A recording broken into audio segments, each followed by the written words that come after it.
All right, good afternoon. Good to see everybody. Had a great, again, just post-game Iowa State. Again, had a really strong road win. Loved our preparation all week.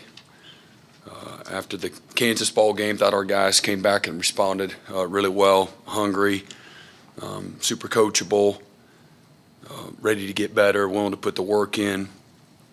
I thought our guys, again, from the moment we loaded the buses at 1 o'clock to head to the airport, I thought our guys had a great approach, brought our own energy, tremendous focus and intensity, passion, all the things that you got to have to play well. Their mindset from the get-go was really, really strong. So I think that's where it all starts. Again, have an attitude and toughness and go on the road to win and play with a great physicality, fought through adversity. Nothing's ever easy about winning and competing, and really happy for our guys to be able to reward them with victory, hard-fought win, and just like Iowa State has played all year, they're not going to concede anything. You're going to have to earn it. So lends credibility what we've been asking our guys, the work and the precision and the details and situational football.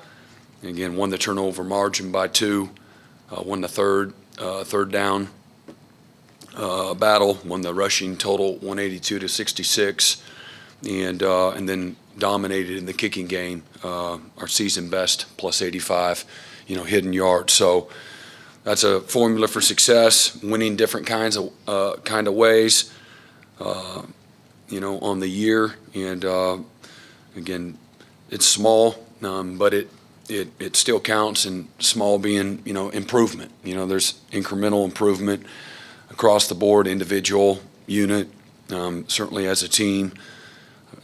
That's what we want to be able to do as we finish the season out. In the regular season is continue to get better and improve. And our best players have got to continue to lead the way. Not everybody's going to play a perfect game. What I love is, other guys stepped up and made plays when we had to. So loved how we ran the ball. I love the efficiency of our offense. I love the domination in the kicking game. I love seeing the strain. Certainly the punter and the kicker, the snapper were excellent. I think that goes without saying. But I love the strain in protection and coverage, doing the details that we got to do. There's a lot that goes in to executing at a high level. You're not just doing the same things. For example, on your punt team and your alignments and your protections. They're doing something different, forces you to have to do some different things as well. So I loved, again, the effort late in the game to, pin a couple of punts deep. A lot of energy and toughness and strain got to go into that as well. So I don't take any of that for granted. And we got a great chance to, again, a great opportunity to, to have a really strong finish. And I think a lot of things got to go our way, and our guys got to we got to be able to coach well and continue to get better and improve on the field. But I love the opportunity that's sitting in front of us right now, and we're going to have to continue to win the turnover margin and be efficient in the red zone and continue to play well in the third and the fourth down phases, and certainly again. The kicking game will be a big part of it, but I, again, love how we're continue to execute on offense, and again, getting a little better on defense, and again, the kicking game is going really, really well. So, for us, every game there's something that's on the line, and we talk about having a one game approach and going 1-0 this week, but. We need to be who we are and believe in what this team is capable of doing. That's where it all starts, and not let other people tell us who we are. And so that's the challenge to the players. Our leadership has continued to be really strong, and we got another tremendous challenge defending Big 12 champions in Baylor. They're playing really well right now. Same record as we have in overall record at 5-3. Coach Aranda's done a terrific job in his third year there. Their three losses this year have come by a combined 20 points. They're running the football incredibly well. I think their scoring is top 15 in the country, just under 40 points a game. And they've got 4 seniors on their offensive line. They've played a ton of really good football. They're 5th in the country in 4th down conversion, so very aggressive. I'm sure there must be an analytics component to that because they're really aggressive. They're converting on almost 70% of their 4th downs, and not just 4th and 1, like all kinds of 4th downs. Their running back freshman, Reese, has been playing incredibly well. Leads the Big 12 with 12 rushing touchdowns. And quarterback Chapin is a really good player, converting almost 70% of his passes, and he's 4th in the conference. Do we not have the best quarterback efficiency as a conference? That'd be a good question to have. I bet we do. Our quarterback efficiency in this conference this year is incredibly high, and he's 4th in the conference that way, making great decisions and got a great system. Coach Grimes had a lot of success at a lot of places, and love the attitude his guys play with. They play aggressive, they play tough, they play physical, they play disciplined, and they do the same thing. It's a mirror image on the defensive side of the ball. So this is going to be a great challenge. I think the last 2 times we've played them, they've held us to 20 or less points and under 300 yards of offense. The last 2 times that we've played them. So I think they're top 30 in the country, in total defense. So again, we got another big challenge this week, but at the end of the day, it's going to be about us and just getting better. We got to play our most physical game of the year this week, and continue to play with the discipline, the toughness, and the attitude that it takes to win. So with that, I'll open it up. Brent, I got kind of a 2-part question about injuries. First of all, do you have an update on Javonte Barnes? And then secondly, Damon Harmon, it's been exactly 1 month since that injury at TCU. When something like that happens, a scary moment like that, how much do you see a player really feel perspective, both mentally and physically, about the game of football? Yeah, don't know any more about Javonte. He felt a little better. Hopefully, again, those hamstrings are you never know, how they're going to respond. So you might run back out there today and then do something to pull it again. So I would think he would be a game time decision, to be honest with you. But it wasn't a severe pull, so hopefully we can get him back. He's been playing really well. And those kinds of injuries, those are scary, Those are scary. A lot, I'm sure, goes through a player's mind, certainly through the families. A lot of discussion probably there, and then obviously using the expertise of the medical staff, things of that nature. But that's a scary thing for all of us to see. So fortunate it wasn't worse. And Damon, it was good to have him back out there running around last week. I know he was anxious to do so, and thankful that like I said, it wasn't worse. Mm-hmm. Yeah, Brent, you mentioned a couple times Michael Turk and the job that he's done.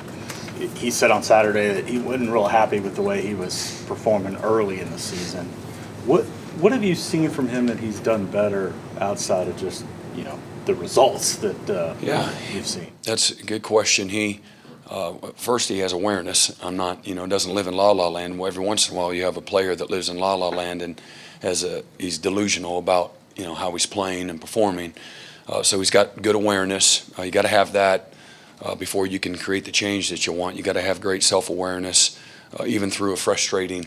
I guess if he was frustrated, I don't want to speak for him, but when you're not performing the way you're capable of, a lot of times can be some frustration for a player. So he's able to not be his own worst enemy and just go back to work, the fundamentals. Give him plenty of opportunities. We emphasized a lot of pooch situations where a lot of times we're going to get a first down, maybe 2 first downs, and now you're in pooch situation, with the way he can kick the ball. So he just went to work. We got a lot of good live work in those situations, and he started getting a little bit better. And there's a fundamental technique aspect to it that I think he just really got back to some of the basics, from a pooch standpoint. And again, our coverage guys have gotten better too from an awareness and the execution of that pooch situation. Somebody's got to, face up the football, the return man, and then we got to have some guys that are in behind that protects the goal line as well. And so we've all kind of worked together better. And obviously when you look at punters, you think about that, just the raw punting average, or big plays like happened on Saturday, a couple long ones and pinning them deep. How big is just the fact that he's been able to limit returns on those, even when they're not just massive punts? Yeah, it's huge. Again, field position's everything. Those yards add up. As field position turns into points if it's not in your favor. And punt it out of our end zone and flip the field, or hey, let's get it to. They catch it around, middle of the field there, plus or minus 50, but there's no return. That's tremendous. The hang time is what you're, alluding to, and it's been a big part of playing efficient, on both sides of the ball. But again, obviously, he flipped the field a couple of times, just outstanding, and that changes the complexity of a drive, and certainly at the end of the day, changes the complexity of the game. How they operate, their comfort level, it's a lot different. They get the ball at the 40, as opposed to, inside the 20. Big difference. So their approach, their game plan, their call sheet, they have a call sheet that says backed up, right? And then if it's a close game, it's one thing. And then if it's, all right, we got to put together a drive, now things can get a little different for that quarterback. So it affects a lot of things, and we got a couple of turnovers in that situation. On this side, Jesse. Hey, Brent, wanted to ask you about Deshaun White. He talked to us yesterday about how he's gotten more and more comfortable just with every game, and that's maybe helped him make a few more extra plays the last couple of games. Just what have you seen from his growth this season and his comfort level, especially playing that cheetah position? Yeah, I mean, if you use the things that he has said, I think he's put a lot more time into studying the game on his own with his teammates, really understanding intimately, trying to have a grasp of the game plan like the coordinator is calling it. Understand not just the what, but the how and the why and the when. So there's a maturation from an intelligence, a football intelligence standpoint, that he's put a lot of hard work in it, taking great notes every day. He's applying the knowledge that he's been given to game day and not trying to do too much.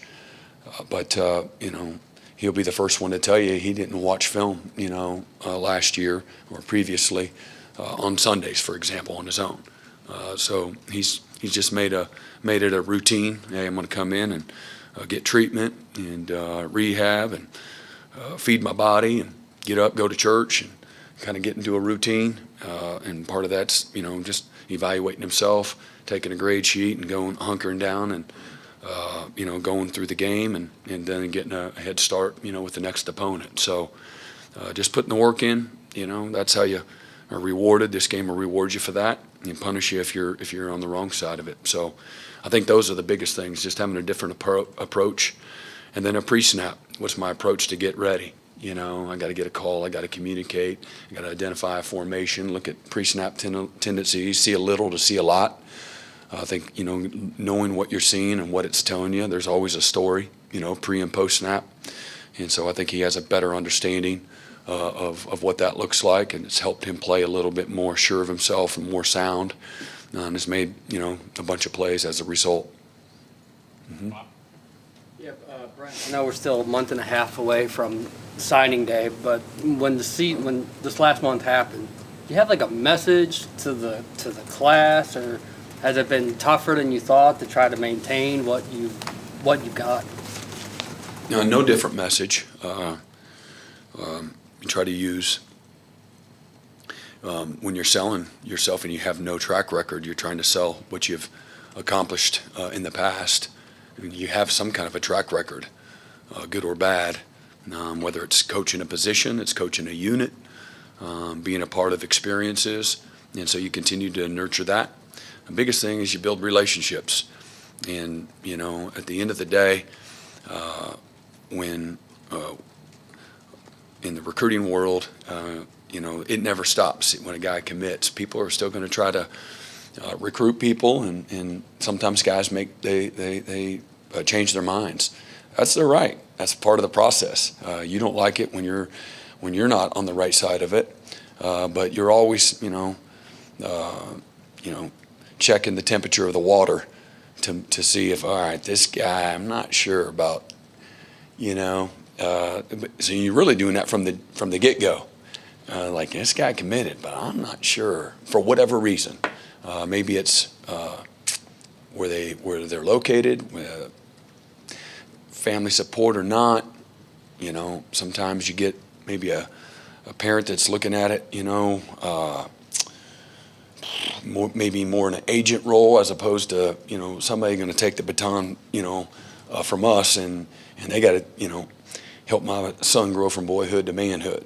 Some people look at it more from a business standpoint. Some of it look from a growth and maturation and a football opportunity too. So a lot goes into it.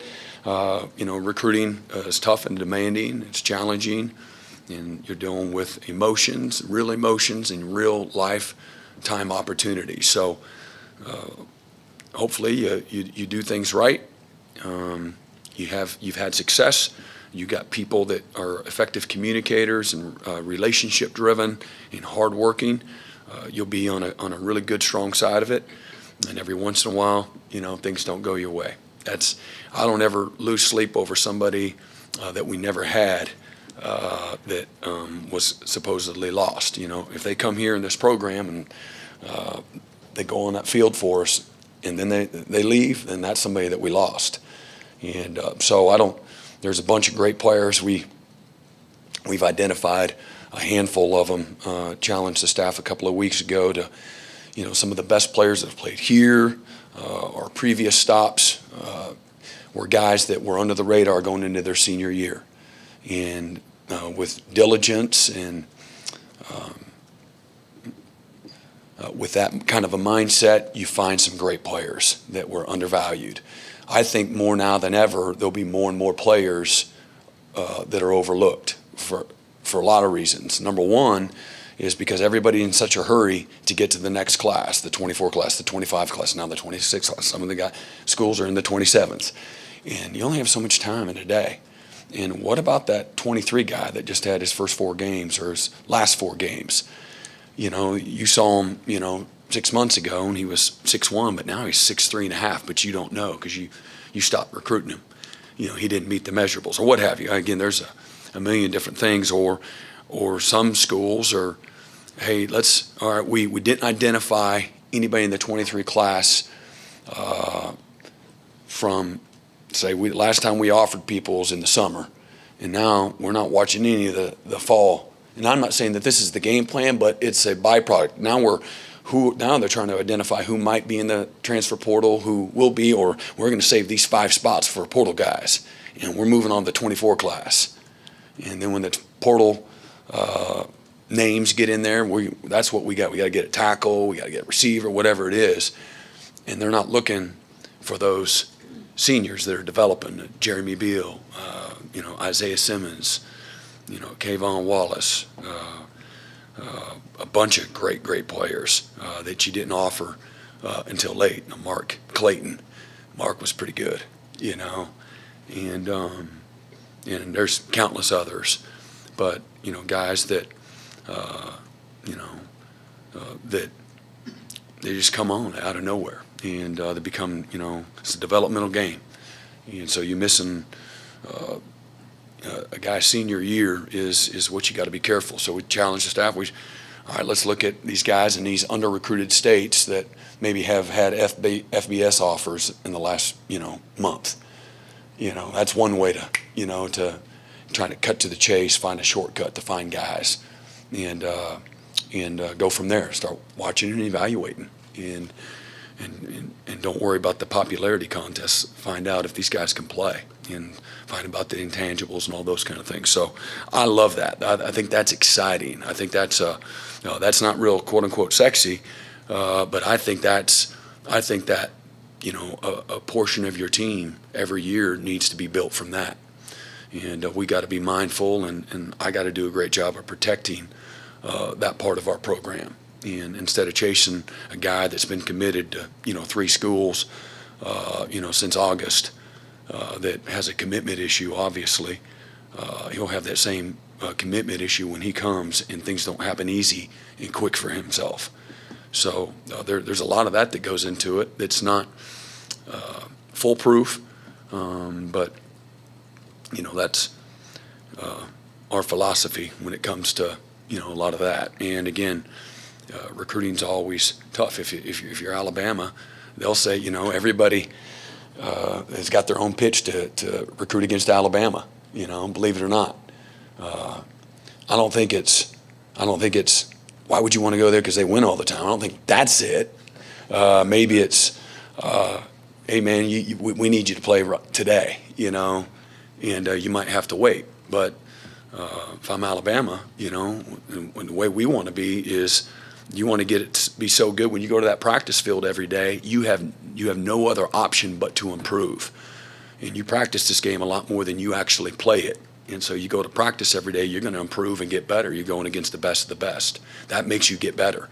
You can't run and hide and get into bad habits. You'll be exposed every single day. And I want to create a practice field that systematically does that, and then the good on good does that for you. And that's how you exponentially develop, players that buy into that.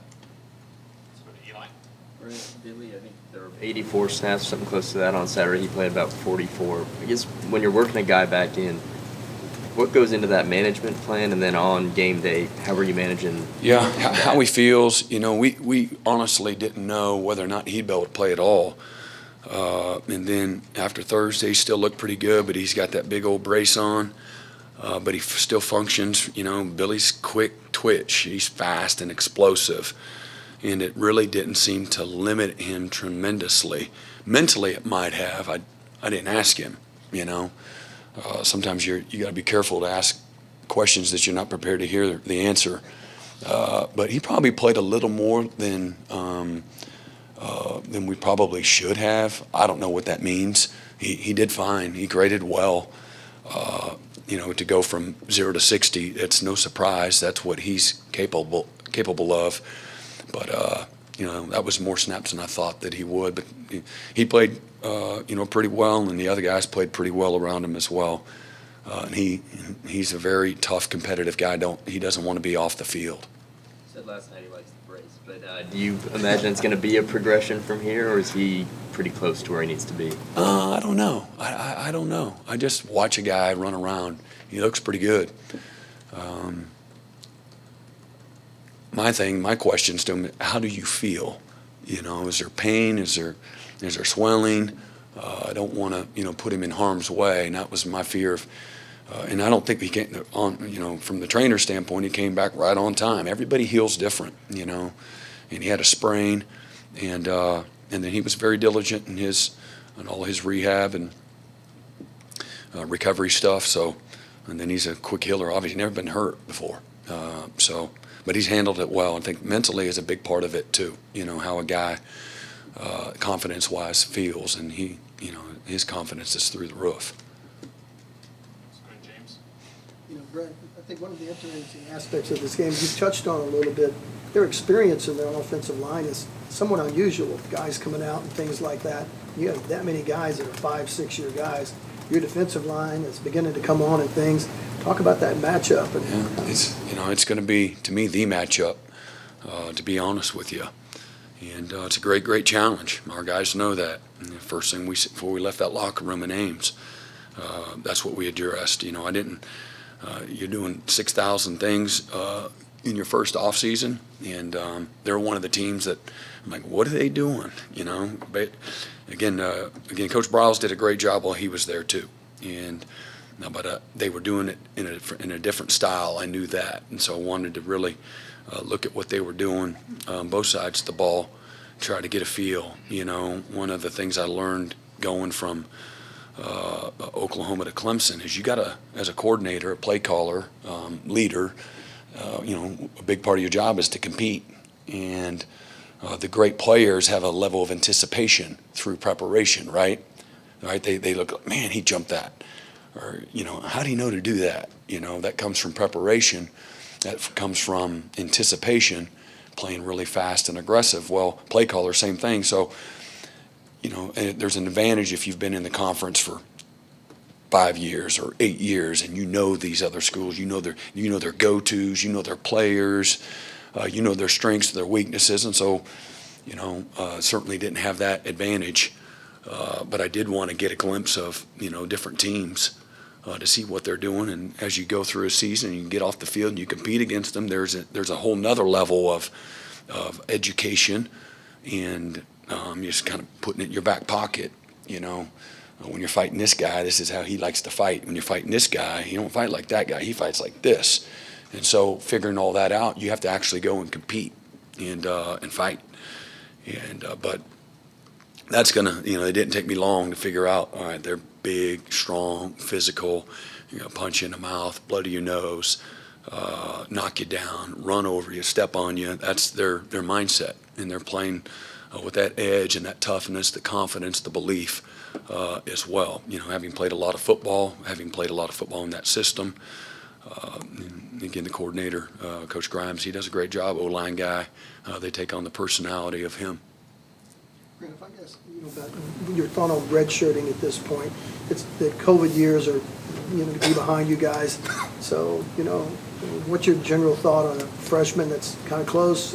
What's your thoughts on it? Yeah, again, it's based on, the role that they have now and whether or not somebody else can do it, or if you see an expanded role for them, whether that's injuries or now they're just kind of coming on, the light's starting to go on. It's not an exact science to it. We want to be a developmental program.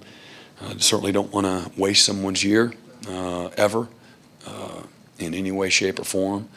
And so, I just want to be mindful to that part of it too, where, these guys, they deserve, that type of,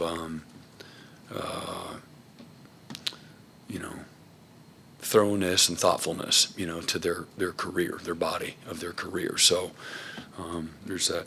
If they're playing a consistent, smaller role, that's okay too, Again, I think of a guy like, you guys deal in the media with Teddy.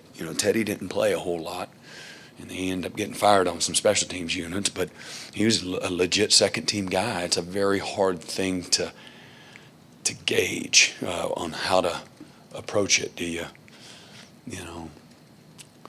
I've redshirted guys later in their career when all of a sudden you become loaded at that position, and he could go there and be a starter, but these other guys are right there with him. But he's the only guy that can't redshirt. These guys are all going to graduate, or he's the only guy that can redshirt. These other guys are all going to graduate. Did that with a guy named Skowski at Clemson. I redshirted him, played him in the last 4 games in championship phase. Played him in the playoffs and the national championship, saved him, but just repped him and got him ready, kept him fresh. Now that's something you're not talking about, but that's something that, that maybe for whatever reason you have to play them earlier than you would like, and you're always looking, how can we get that year back if there's ever an opportunity?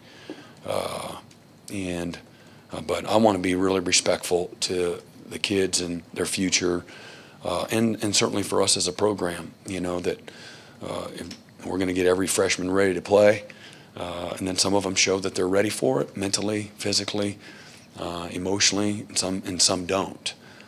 Sometimes it takes a number of weeks of practices within the season. One, you're staying healthy, and 2, they're not really responding, or flip side, you're not staying healthy and they're really growing quickly and maturing quickly, and now you got to find more of a role for them. We've still got a bunch of people in the queue, so let's limit ourselves to one question, please. Back left, John Hoover. Yeah, Brent, there's some interesting parallels in your career and Dave Aranda's career, just the way you guys have came up, first-time head coaches, all that stuff. I just wonder, I want to explore your interactions with him through the years, your relationship with him? Obviously played in the 1920 championship game, but have you been to like Baton Rouge or Wisconsin when he was there, picking his brain, or has he visited you, anything like that? Or We've visited on the phone a number of times over the years. Again, I've seen him on the recruiting trail, and some of our downtime we've been able to visit, but not the travel visit. And you like what he's about? oh yeah, great guy. First of all, great person. He's a good dude, and really smart, really good teacher. They offered one of my sons, Jake, at LSU, and so we started to get to know each other that way. We never ended up taking a trip there. His mama won the recruiting battle, so Dave didn't make the cut. No, but and then he's first class guy. Everywhere he's been, he's got a great reputation. Does things the right way. He's a good man, excellent football coach. Let's go to the right side, Jenny. Hey, Brent, I'm wondering if you could share how you've seen Andrew Rame come along this year. He was obviously playing a lot before you got here, but he takes over that center position after Creed leaves, which is clearly it's a huge hole to fill. How have you seen him come along this year? Yeah, probably his as a leader, he's really improved as a leader. And in fairness to him, everybody's in survival mode in mat drills, and then we get to spring ball and he gets injured, and he's very, very, very limited. Maybe 2 days, and he gets a high sprain, and he's out. And so it's hard to lead when you're not practicing and competing with your teammates.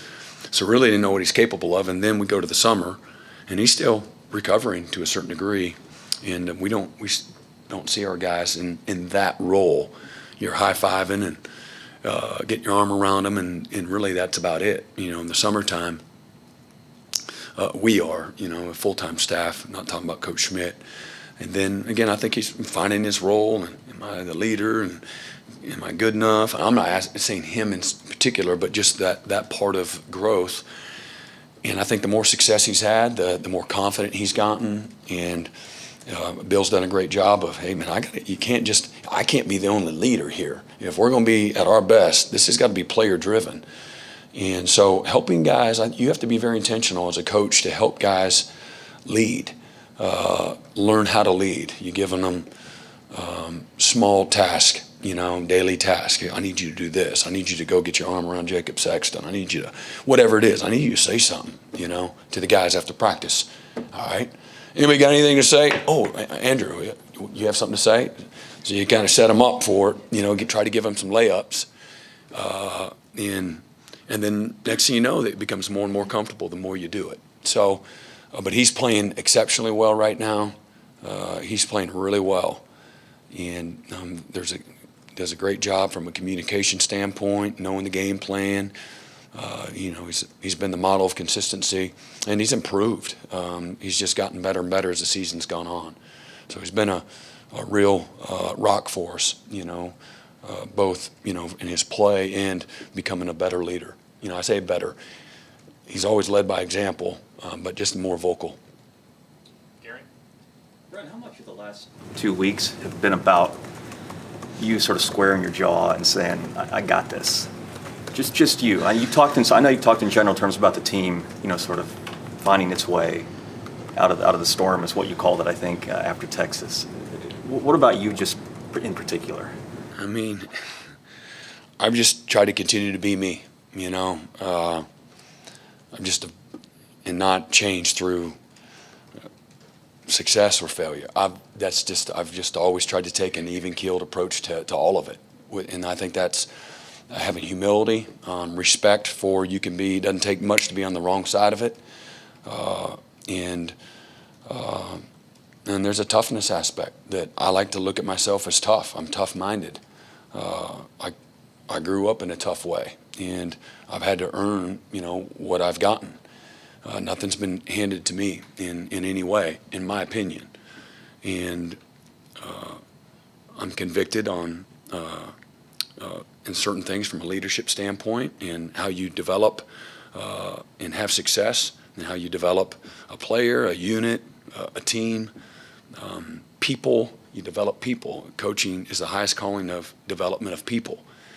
You got to develop people first as a coach, and then being, from in an area of expertise, if you will, from the X's and O's standpoint. And so, I don't know. I've had a lot of experience of bad and good, and try to lean on all of that. And then I've gotten a ton of encouragement. I told you I don't like people. Again, I appreciate support and things like that. Parents, my wife, people I work with. Certainly, I got hundreds and hundreds and hundreds of letters of encouragement. And that's all, man. It makes you feel great.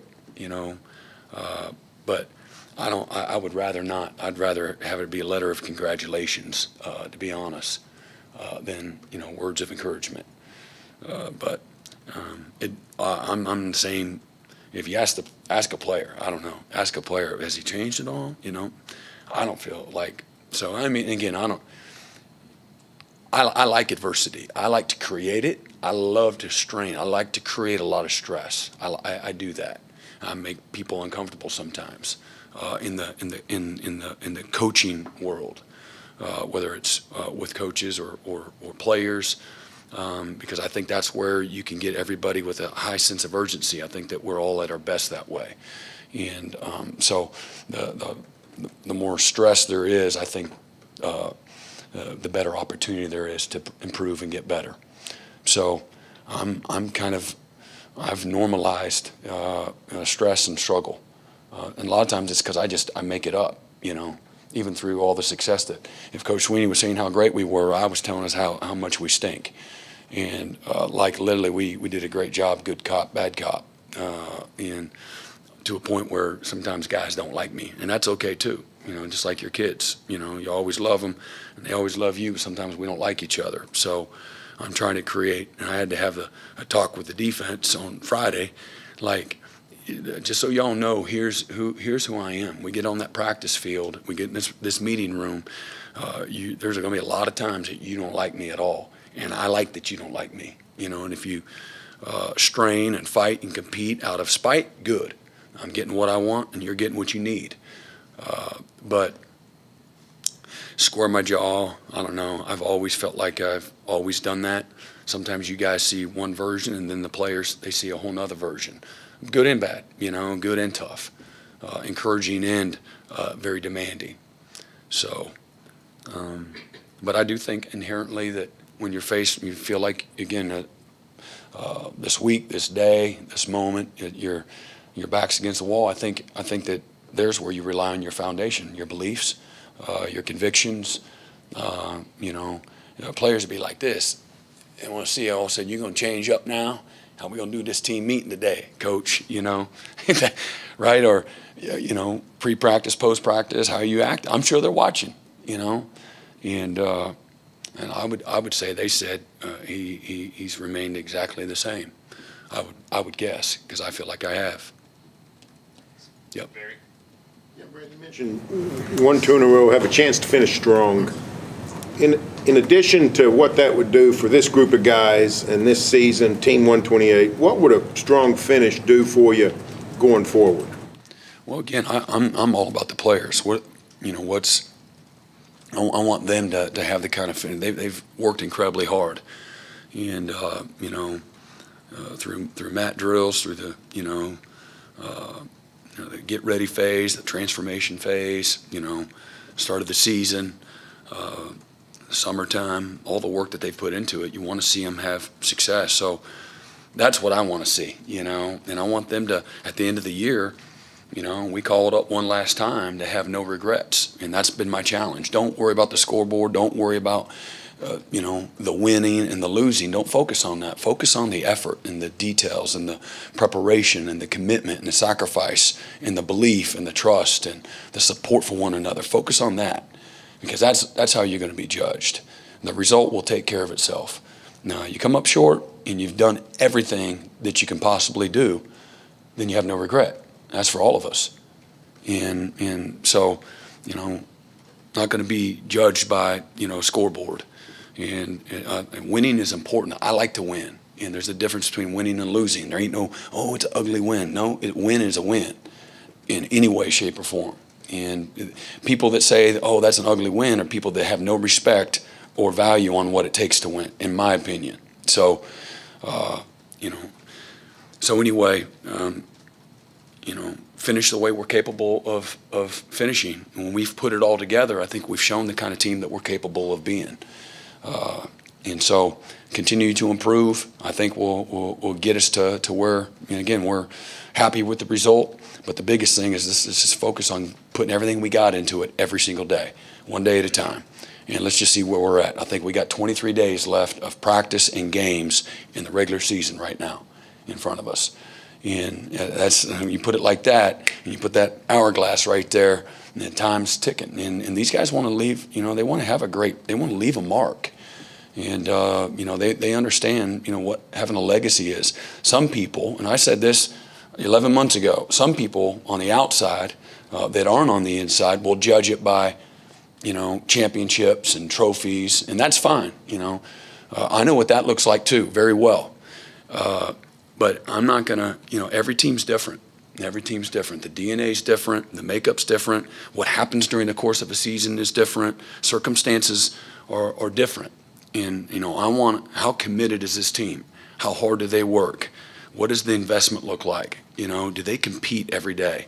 Do they maintain humility? Are they maturing on and off the field? Are they loving their teammates? We have a selfless sense of oneness to us. All these different things that go into it that really, man, that team was about this.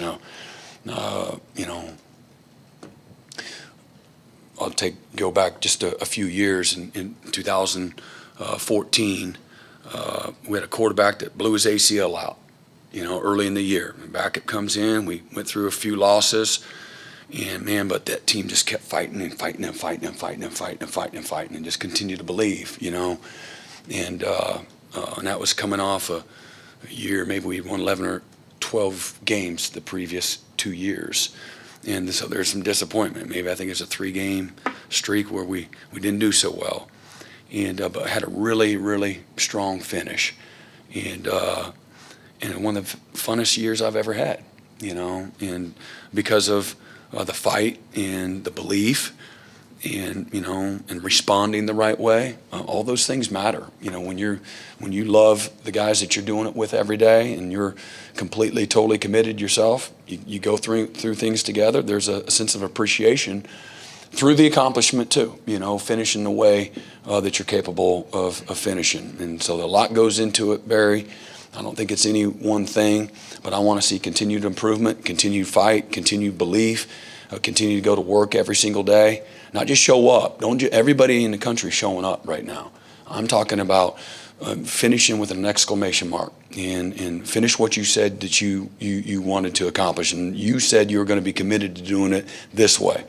So we got a vision board in our team meeting room. Every single player's up there and what they said they were going to be committed to.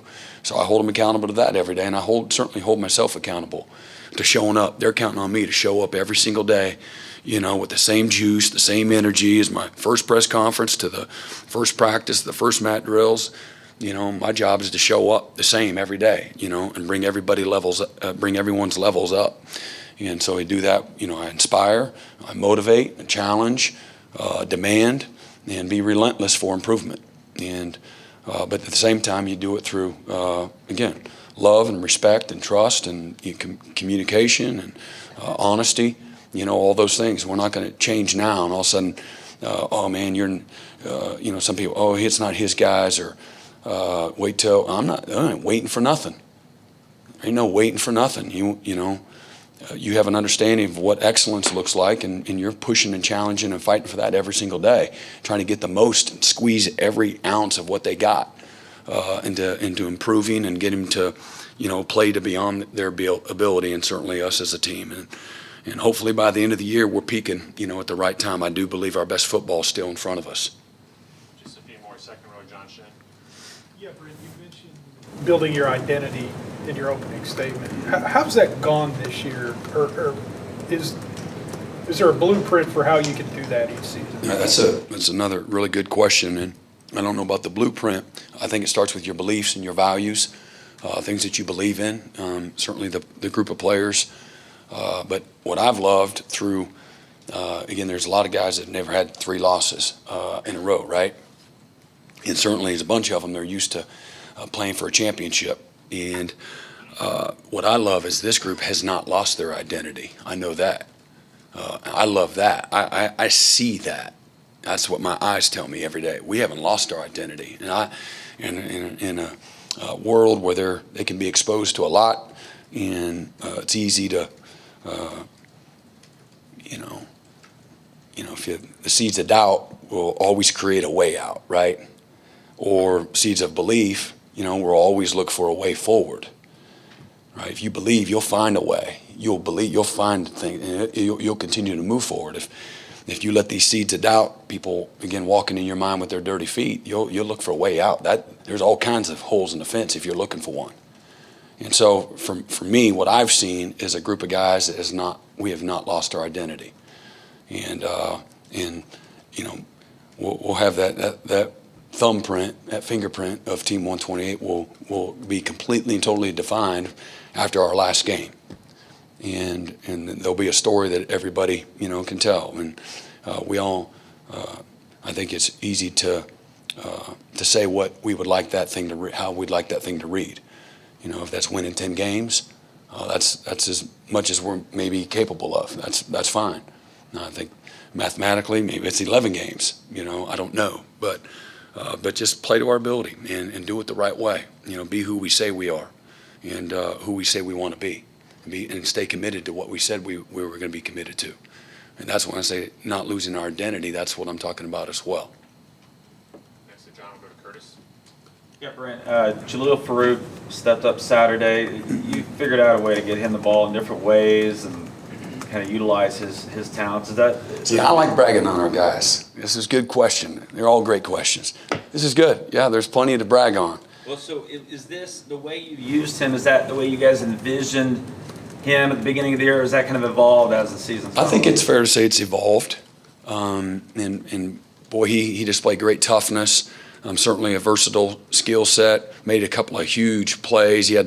We gave him, the play of the game, and we gave him the player of the game. Had 100+ total yards on the day, but played with tremendous will and passion and toughness that can deflate. He's over there on their sideline on a couple of them, and that's deflating. When you see a guy, just showing tremendous will and toughness. But he has developed that too, and he's one of our earned his first captain position this week through his work and his consistency, his dedication, and his toughness. So that's a guy that you see again from where he started to where he is. I know he had the really good showing in our bowl game, and then again just see incremental improvement for a guy and expanded. I thought he's really played pretty dang good all year, and so this is finding the things that he does well, and then capitalizing, nurturing that in your game plan is what you're seeing. Come to the left side, Mason. You want to take Yeah, Brent, it seemed like there were just a handful of deep balls on Saturday from Dylan, whether to Theo or Marvin, that were really close. What did you see on some of those plays that may have been the separator? And when those aren't falling, is your kind of admonition to Dylan and Jeff just to keep trying those out? Well, there's a delicate balance, at some point in time, right? Hey, Chief, that isn't working, right? But, if it was they were just blanketed and the guys are not open, I think what you're alluding to is that there's probably 4 times that we had a step plus and just couldn't quite get it done. I thought the play designs, a couple of them were really, really excellent play designs to get guys open. That's part of it. Which was good. I'm like, because these offensive coordinators, like, they have this great play. They come out in the first 10 plays, they run it, and then, like, where in the hell did that play go that worked so well? And I think sometimes you think, well, I got all these other plays. I got all these sheets of paper. I got all this stuff, I got to get to my other plays, right? I got all these amazing plays, and then we forget the ones that work. So I'm literally, hey, Jeff, you know that one we had the 3 receivers that triple post? Call it again. The one that was wide open.